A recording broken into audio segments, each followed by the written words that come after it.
So what do you get when you mix British spies, a corpse in a fake uniform, and one absolutely show-stopping musical number? If you guessed Broadway's Operation Mincemeat, guess what? You were right. The comedy musical is based on the true story of a World War II plot to fool the Nazis. And joining us now are the stars of the show, Jack Malone and Natasha Hodgson, actors and co-writers of Operation Mincemeat. Welcome to the both of you. Good to have you here with us. Jack, I'm going to start with you real quick before we get into the nuts and bolts of the piece. Sure. Your Tony Award. If we could just ask you about that real quick. Has it sunk in yet? Was it a shocking moment? Elation? What was it for you? It hasn't quite sunk in, mainly because the day after winning, you have to give it back to them to engrave, and they haven't given it me back. Yeah. So I need it back so I can check if it's real and it hasn't turned to ash. I need to know that I really won the thing. But pretty incredible, though, incredible, huh? Like truly the fulfillment of a lifelong dream. I need to find a new one now. Well, hey, you might be on your way here.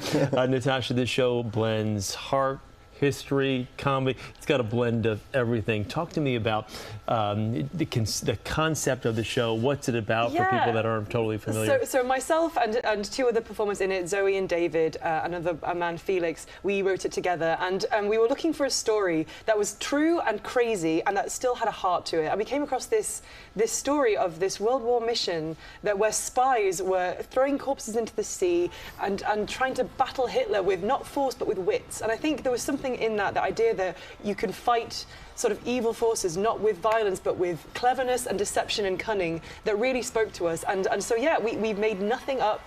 Everything you see on the stage is what really happened. There are a host of insane characters, but all of which are true to the 40s and what happened. And yeah, we love doing it every night. Inflatable tanks, all of the things that were used back in the day.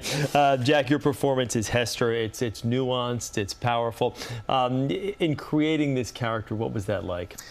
I knew she's very much like a lot of people that I like, and those are the people who turn up to any given space and say, I don't want to have any fun, and I don't want to make any friends. And those people, that's never true. Yeah. And you just have to figure out how to kind of unlock those people and make them laugh and find some joy. And that's who she is, so I knew I wanted to channel that. She's based on all of the strong women that raised me. It took a village to raise me, and she's based on all of these women. And I knew I wanted to play her with complete reality.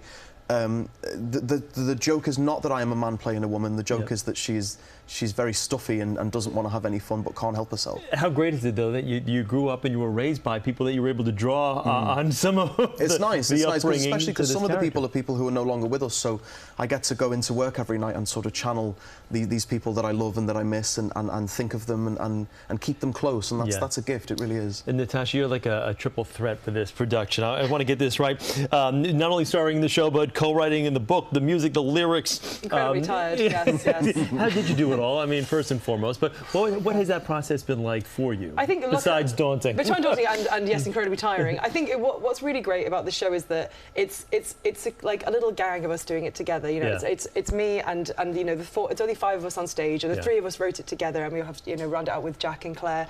And so I think it's a gang of 5 friends having fun on stage, and I think it's always been our ethos that we want to give people the best night out. We want to entertain them as well as tell them this amazing true story that hopefully will make you laugh and make you cry. But more than anything, we believe fully that it's not cheap to go to the theatre. No. It's a real honour and a privilege to get those people in those seats, and we feel like it's our duty to give them the best possible night where they're rolling in the aisles and crying at the same time. I guess I'll pose this question for both of you. How rewarding is it to be able to be a part of an ensemble like this, where you've got 5 people who really enjoy each other's company, but you're actually doing something you really love, and you're able to do it on a big stage like this. This isn't something that's off Broadway. I mean, it certainly was. It started that way. But now, though, to see it come to fruition and the momentum that it has built, it's got to be tremendously rewarding for both of you. I'm proud of us all every night, every time we step out and do it.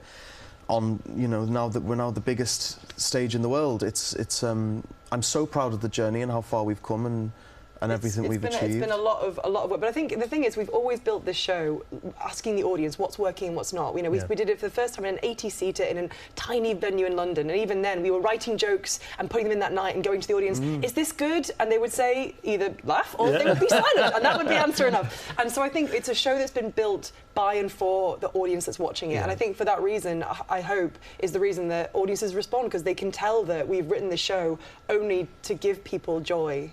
One of the great things about theater is instant feedback. Well, indeed. So with the comedy, it can really... you know if it's going well, you know it's time to move on. But on to therapy, it's fine. Natasha, Jack, thank you both for being here. We really you so appreciate much. continued success and good luck. And you can see Broadway's Operation Mincemeat at the Golden Theater.